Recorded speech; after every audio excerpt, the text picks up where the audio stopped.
शांति। ओम शांति। आज बाबा के 2/9/2023 के महावाक्य 2 सितंबर हो गया। आज प्रातः मुरली ओम शांति बाप दादा मधुबन। बाबा ने कहा, मीठे बच्चे जी बाबा, अभी तुम्हारी ज्योति जगी है। ज्योति जगना अर्थात बृहस्पति की दशा बैठना। बृहस्पति की दशा बैठने से तुम विश्व के मालिक बन जाते हो। प्रश्न दिया बाबा ने, सतयुग में हर घर की विशेषता क्या होगी? कलयुग में हर घर क्या बन गए हैं? सतयुग में हर घर की विशेषता क्या होगी और कलयुग में हर घर क्या बन गए हैं? उत्तर दिया बाबा ने, सतयुग में हर घर में खुशियाँ होंगी, सबकी ज्योति जगी हुई होगी। कलयुग में तो घर घर में गमी और चिंता है। हर घर में अंधियारा है, आत्मा की ज्योति बुझाई हुई है। बाप आए हैं अपनी ज्योति से सबकी ज्योति जगाने, जिससे फिर घर घर में दीपावली होगी। गीत आया है, माता ओ माता तू है जग की भाग्य विधाता। ओम शांति। बच्चों ने माँ की महिमा सुनी। यूं वास्तु में उपमा तो एक की ही होती है। माँ को भी जगत अम्बा बनाने वाला, जन्म देने वाला फिर भी कोई और है। ऐसी माँ को भी जन्म किसने दिया? कहेंगे पतित पावन परम पिता परमात्मा शिव ने दिया। फिर भी महिमा हो जाती है एक ही ज्ञान सागर पतित पावन परम पिता परमात्मा की। तो वह बैठ बच्चों को अपना और अपनी रचना के आदि मध्य अंत का और पतितों को पावन बनाने का राज समझाते हैं। यह तो बच्चे समझ गए हैं, इस समय पतित राज्य है जिसको राम राज्य कहा जाता है। अभी दशहरा आता है, यह तो समझाया गया है। यह सब अंधश्रद्धा के उत्सव है।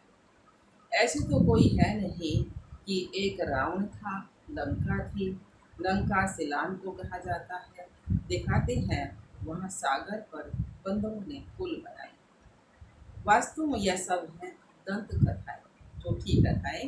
ऐसे तो है नहीं कि 10 शीश वाला कोई रावण था, लंका में राज्य करता था। फिर तो उनकी एफिजी लंका में भी जलानी चाहिए। तो लंका में ही जलानी चाहिए। तो बाबा ने कहा, रावण को जलाने का भारत में ही रिवाज है, और जगह नहीं जलाते। अखबार में भी यहाँ के लिए पढ़ता है। सबसे जास्ती उत्सव मसूर का राजा मनाते हैं। सबसे जास्ती उत्सव मैसूर का महाराजा को मनाते हैं। उनका सारा दिन दंत कथा से प्रेम दिखाई पड़ता है। अब इस पर समझाना तुम बच्चों का काम है। एफिजी तो दुश्मन का बनाकर चलाया जाता है ना। जैसे आगे हिटलर का एफिजी बनाकर जलाते थे। अंग्रेज राज बने थे तो हिटलर का एफिजी बनाकर जलाते थे। दुश्मन तो बहुतों के होते हैं। अब रावण किसका दुश्मन था? भारतवासियों का ही दुश्मन था ना, 5 विकार भारतवासी। परंतु दुश्मन को भी एक बार जलाया जाता है। ऐसे तो कोई भी नहीं करते जो हर वर्ष दुश्मन का एफिजी बनाकर जलाते, बुत बनाकर जलाते। तो बाबा ने क्या, दुश्मन का एफिजी तो बनाते हैं परंतु वर्ष तो नहीं जलाते हैं। यह रावण फिर कौन है जिसका भारत में बहुत समय से 10 शीश वाला एफिजी बनाकर जलाते रहते हैं? यह दुश्मन कब से हुआ? तो मरता ही नहीं है, आखिर दिन खत्म हो गया या सदैव रहेगा ही? तुम बच्चे जानते हो भारत ही पवित्र था, फिर भारत को ही रावण ने अपवित्र बनाया है। अभी रावण का राज्य है। अगर लंका का राजा था तो रानी भी होगी। तुम तो यह बातें मानेंगे नहीं। रावण अभी जीता है, वह क्या कुछ भी समझते नहीं है। जीता है फिर उनके एफिजी बनाकर जलाते रहते हैं। एक बार जलाया फिर क्या हुआ? हर वर्ष जलाते रहते हैं। तो तुम बच्चों को समझाना चाहिए। कमेटी में बड़े जो बनते हैं, जैसे मैसूर का महाराजा था, वह बहुत मनाते हैं। फॉरनर्स को भी देखने के लिए बुलाते हैं। समझेंगे शायद ऐसा हुआ होगा, परंतु ऐसा तो कभी हुआ नहीं। नाटक बना देते हैं, रावण का भी नाटक बनाते हैं। तो तो इस राम की बात पर समझना है। बड़ी जबरदस्त बात है। अभी तुम राम राज्य में बैठे हो। पतित दुनिया को ही राम राज्य कहा जाता है। अभी राम राज्य और राम राज्य का राज तुमको समझाया गया है। रावण 5 विकारों को कहा जाता है और कोई तुम समझ गए हो। रावण का राज्य अभी भारत में है। भारत में ही दशहरा दीपावली आदि बनाते, तो समझाना पड़ेगा। अगर रावण जीता है तो रावण राज्य ठहरा नहीं। रावण तो जीता है, 5 विकार सब में जीवन है रावण को। तो बाबा ने क्या, अगर रावण जीता है तो रावण राज्य ठहरा नहीं। तो रावण है पतित बनाने वाला। तुम जानते हो 5 विकार जो कि इस समय सर्वव्यापी हैं, उनको ही तो रावण कहा जाता है। रावण के चित्र तो आगे दशहरे में निकले थे। इसमें तिथि तारीख भी डालनी पड़े। इस समय पतित का विनाश और पावन की स्थापना होगी। तुम पतित से पावन बन रहे हो, पावन बन जाएंगे, फिर रावण संप्रदाय को आग लगेगी, रावण खत्म हो जाएगा। फिर सतयुग में कोई एलपीजी नहीं बनानी पड़ेगी, सब पावन बन जाएंगे। आत्मा में तो प्रधानता की जो ताकत थी तो जागती ज्योत थी। पतित बनने से वह ज्योत बुझा गई है। आत्मा ही पतित बनी, उड़ने की ताकत नहीं है। 5 विकारों से आत्मा आयरनेज बन गई, यह जरूर समझाना। आत्मा को जागृत करने वाला एक बाप। यह तो सब कहते हैं ज्योति स्वरूप परम पिता परमात्मा आएगा। अब ज्योति स्वरूप तो अब ज्योति स्वरूप तो तुम आत्मा भी हो, परम पिता परमात्मा भी ज्योति स्वरूप है। तुम्हारी आत्मा की ज्योति बुझ गई है, बाकी जाकर जरा सी रही है। टिमटिमाई है ना, मरी सी।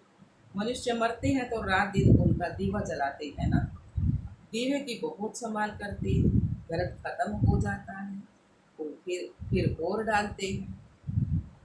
आत्माओं का भी ऐसे है। बाप आकर सबकी ज्ञान से ज्योति जगाते हैं। ज्योति जगी हुई कितना समय चलती है, वह तो रात को जलाते हैं, फिर घरत डालते जाते हैं। तुम्हारी अब ज्योति जग रही है, जगते जगते फिर जग ही जाएगी। ज्योति बुझने में 5000 वर्ष लगता है। फिर बाप आकर घरत डालते हैं। तुम्हारी अब ज्योति जगी है, फिर धीरे धीरे कला कम होती जाएगी, धीरे धीरे कला कम होती जाएगी और ज्योति बुझाई जाएगी।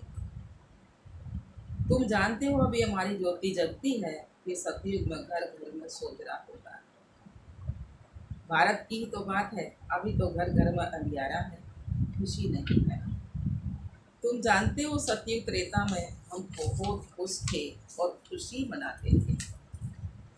सभी की ज्योति जगी हुई रहती है, फिर थोड़ी थोड़ी कमती होती जाती है। इस समय तो बिल्कुल उधाई हुई है, बिल्कुल बुझी हुई है, खाद पड़ी हुई है। बाप आकर फिर ज्ञान का घृत डालते हैं, जिससे तुम फिर जागती ज्योति बन जाते हो। तुम्हारे ज्ञान चक्षु खुल जाते हैं। तुम जानते हो अभी हमारी सारी काया खलास हो गई है, राहु का ग्रहण लग गया है। तुमको काला होने में कितना समय लगता है, शुरू से लेकर थोड़ा थोड़ा होते फिर माया का प्रवेश होने से ही बहुत काले बन जाते हैं। अभी तुम्हारे ऊपर राहु की दशा है, सबसे बड़ी है राहु की दशा। अभी फिर बृहस्पति की दशा बैठती है, क्योंकि अभी विश्व का मालिक बनने के लिए तुम वृक्षपति गुरु द्वारा पुरुषार्थ कर रहे। वह है अविनाशी गुरु। बाबा की आत्मा विनाश नहीं होता, बाबा का आत्मा है, शरीर नहीं है ना, विनाश नहीं होता। अविनाशी गुरु किसका? अविनाशी आत्माओं का। तो वह मनुष्य लोग आत्माओं का गुरु नहीं बनते, वह मनुष्य का गुरु बनते। अभी बाप तुम्हारी आत्माओं का गुरु आकर बने। बृहस्पति परम पिता परमात्मा है। तुम समझते हो अब हमारे ऊपर बृहस्पति की दशा है। सौरभ के मालिक तो बनेंगे, अविनाशी सुख रहता है, परंतु उसके लिए पुरुषार्थ अब करना है ना। कि हम सुख धाम के महाराजा महारानी बने। पुरुषार्थ तो हर एक का अपना अपना चलता है। यह है रुद्र ऋषि बाबा की पाठशाला। वह है ज्ञान सागर। तुम उनकी पाठशाला में पढ़ रहे। भगवान वाच, मैं तुमको राजयोग सिखलाता हूँ। अविनाशी आत्माओं का अविनाशी बाप मैं। एक है जिस्मानी बाप, एक है रूहानी बाप। दोनों का इंटरेस्ट भी बताना है। रूहानी बाप सब कब मिलते हैं? जिसको भक्ति मार्ग में सब रूहें याद करती। जिस्मानी बाप तो है विनाशी। आत्माएं तो विनाश नहीं होती ना। आत्मा तो अविनाशी है। तुम जानते हो हमारा जो लौकिक बाप है वह तो जन्म पाई जन्म हम बदलते आए हैं। बाप बगैर तो बच्चे का जन्म नहीं होता ना, नहीं हो सकता। तुम बच्चों को अब विशाल बुद्धि मिली है। तुम समझ सकते हो कि कब से हम दो बाप वाले बनते हैं। सतयुग में तो एक ही लौकिक बाप होता है, उनको याद करते हैं।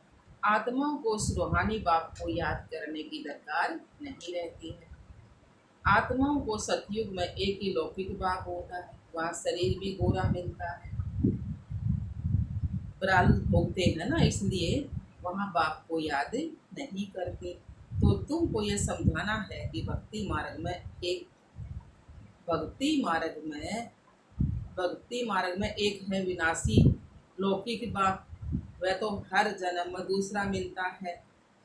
तुम आत्मा तो अविनाशी हो, अविनाशी बाप को याद करती हो। कहते भी हैं परम पिता परमात्मा, परम धाम में रहने वाले पिता। तो लौकिक पिता को कभी परम पिता नहीं कहेंगे। यह दो बाप का राज समझाना बहुत जरूरी है। एक तो आत्मा का बाप और एक है शरीर का बाप। बाबा का ये दो बाप का राज समझाना बहुत जरूरी है नए नए को। तो बाबा ने कहा रावण का राज भी समझाना है। रावण राज्य अर्थात पतित राज्य अभी है, इसलिए पतित पावन बाप को बुला रहे। वह अविनाशी बाप है। दो बाप जरूर सिद्ध करने हैं ना। तो आत्माओं का भी बाप है, इसलिए बालों के परम पिता परमात्मा को याद करते हैं। वह कभी नहीं बदलता है। बाप भी कहते हैं कि बरोबर तुम मुझे याद करते थे, ये परम पिता परमात्मा। कब तक तुमको याद करना है, फिर बाप कब मिलता है यह तुम अभी जान गए हो। जब भक्ति का अंत होता है तब भक्तों को फल देने बाप आते हैं। बाप ने समझाया है सभी भक्तों को मुक्ति जीवन मुक्ति देता है। तुम जानते हो सतयुग में एक ही धर्म होता है, उसको वननेस कहेंगे। कहते हैं सभी मिलकर एक हो जाए, परंतु सभी धर्म तो एक नहीं हो सकते। जब एक राज्य हो जाता है तो पवित्रता सुख शांति सब रहती है। भारत में राम राज्य था जरूर, अभी यह राम का राज्य है, इसलिए राम को जलाते रहते हैं। तो दो बाप का राज समझाने से जब समझ जाएंगे। अविनाशी बाप तो जरूर है, नई दुनिया रचने वाला ही, नई दुनिया रचने वाला बाप ही है ना।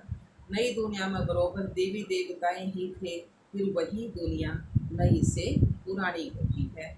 नई दुनिया में कितने जन्म लेते और पुरानी दुनिया में कितने जन्म लेते यह तुम जानते हो। ऐसे भी नहीं कि 84 जन्मों के आधा होना चाहिए।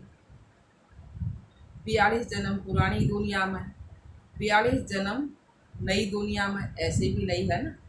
सतयुग त्रेता के तो 20 जन्म हो गए ना, और द्वापर कलयुग के 63 जन्म हो गए, एक संगम युग का 84.5 हो गए। तो बाबा ने कहा ऐसे नहीं। भारतवासियों की आयु पहले 100 वर्ष और उसके बाद 125 वर्ष थी, तो अभी तो 40-50 वर्ष मुश्किल चलती है ना।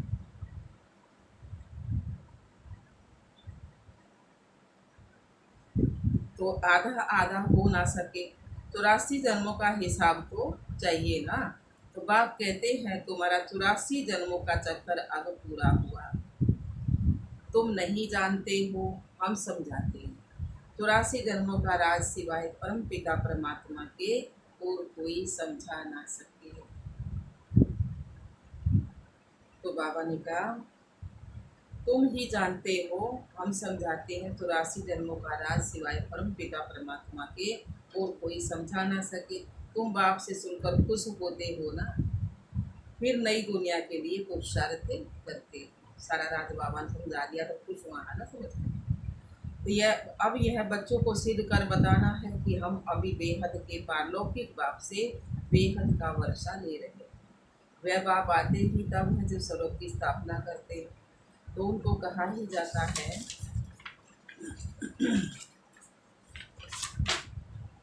Heavenly God father.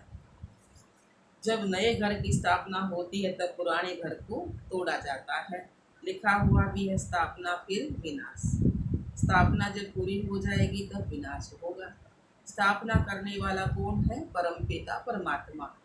ये इस ब्रह्मा द्वारा यह भी बाबा ने समझाया है कि सूक्ष्म वतनवासी को तो प्रजापिता नहीं कहेंगे। वहाँ प्रजा तो होती नहीं ना सूक्ष्म वतन में, तो जरूर प्रजापिता ब्रह्मा यहाँ होगा। वही फिर अव्यक्त संपूर्ण बनेगा। वह तो है अव्यक्त, जरूर व्यक्त भी तो चाहिए ना, फिर अव्यक्त होना है। अव्यक्त हो गए सूक्ष्म वतन में, और यहाँ धरती पर थे जब बाबा व्यक्त थे। तो दोनों अभी दिखाई पड़ते हैं ना। प्रजापिता ब्रह्मा यहाँ भी है, सूक्ष्म वतन में भी है। प्रजापिता तो यहाँ चाहिए, जरूर प्रजापिता ब्रह्मा के बच्चे भी यहाँ ही हैं। प्रदर्शनी में दो बाप का राज समझाना है। कायदा तो है कि एक एक को अलग अलग समझाया जाता है। अब वहाँ किसको कैसे समझाएंगे? समझाने के लिए तो एकांत चाहिए। वहाँ तो बहुत हंगामा होता है। यहाँ तो तुमको 1-1.5 घंटा लग जाता है समझाने, तो वहाँ इतनी भीड़ में तो समझाना बड़ा मुश्किल हो जाएगा। अनेक प्रकार के धर्म वाले हैं ना, कोई क्या कहेंगे, कोई क्या, चुप कर तो नहीं बैठेंगे। तो बाबा ने कहा, तुम सुनाएंगे एक लौकिक जिस्मानी बाप है, दूसरा पारलौकिक रूहानी बाप है। तो वह है परम पिता परमात्मा। अब ब्रह्मा द्वारा स्थापना कर रहे हैं स्वर्ग की। नरक का विनाश भी सामने खड़ा है। महाभारी लड़ाई है ना, तो बरोबर यह राजयोग भी है। राजाई प्राप्त करने की गीता पाठशाला भी है। भगवान वाच सभी को 2 बाप हैं। श्री कृष्ण को सभी आत्माओं का बाप नहीं कहते। आत्माओं का बाप परम पिता परमात्मा कहते हैं कि मामेकम याद करो। अच्छा जी बाबा, मीठे मीठे सिकलदे बच्चों प्रति माता पिता बाप दादा का याद प्यार और गुड मॉर्निंग। रूहानी बाप की रूहानी बच्चों को नमस्ते। हम रूहानी बच्चों की रूहानी बाप दादा को याद प्यार गुड मॉर्निंग, नमस्ते नमस्ते नमस्ते जी। हम बाबा के बच्चे सदा रहे हंसते और हंसाते। शुक्रिया मीठे बाबा, शुक्रिया बाबा। धारणा के लिए मुख्य सार बाबा ने सुनाया। पहला पॉइंट, स्वयं में ज्ञान घृत डालते सदा जागती ज्योत रहना है। बाप की याद में रह राहु का ग्रहण उतार देना। बाबा की याद में रहकर राहु का ग्रहण, 5 विकारों का ग्रहण उतार देना है। दूसरा पॉइंट, रूहानी और जिस्मानी 2 बाप हैं। यह पहचान कर एक को देकर रूहानी और जिस्मानी 2 बाप हैं। यह पहचान हर एक को देकर बेहद के वर्षे का अधिकारी बनाना है। तो वरदान दिया बाबा ने, प्रवृत्ति में रहते एक बाप के साथ कंबाइंड रहने वाले देह के संबंधों से निवर्त भाव। प्रवृत्ति में रहते एक बाप के साथ कंबाइंड रहने वाले देह के संबंधों से निवर्त भाव। प्रवृत्ति में अगर पवित्र प्रवृत्ति का पार बजाना है तो देह के संबंधों से निवर्त रहो। मैं पुरुष हूँ, यह स्त्री है, यह बात सपने में भी नहीं आना चाहिए। बाबा ने कहा, मैं पुरुष हूँ, यह स्त्री, यह भान सपने में भी नहीं आना चाहिए। आत्मा भाई भाई है तो स्त्री पुरुष कहाँ से आए? युगल तो आप और बाप हो, यह तो निमित्त मात्र सेवारत है। बाकी कंबाइंड रूप में आप और बाप को ऐसा समझकर चलो, तब कहेंगे हिम्मतवान विजयी आत्मा। स्लोगन दिया बाबा ने, सदा संतुष्ट और सदा खुश रहने वाले ही खुश नसीब दिल पुरुषार्थी। सदा संतुष्ट और सदा खुश रहने वाले ही खुश नसीब तिरु पुरुषार्थी है। अच्छा, ओम शांति। बात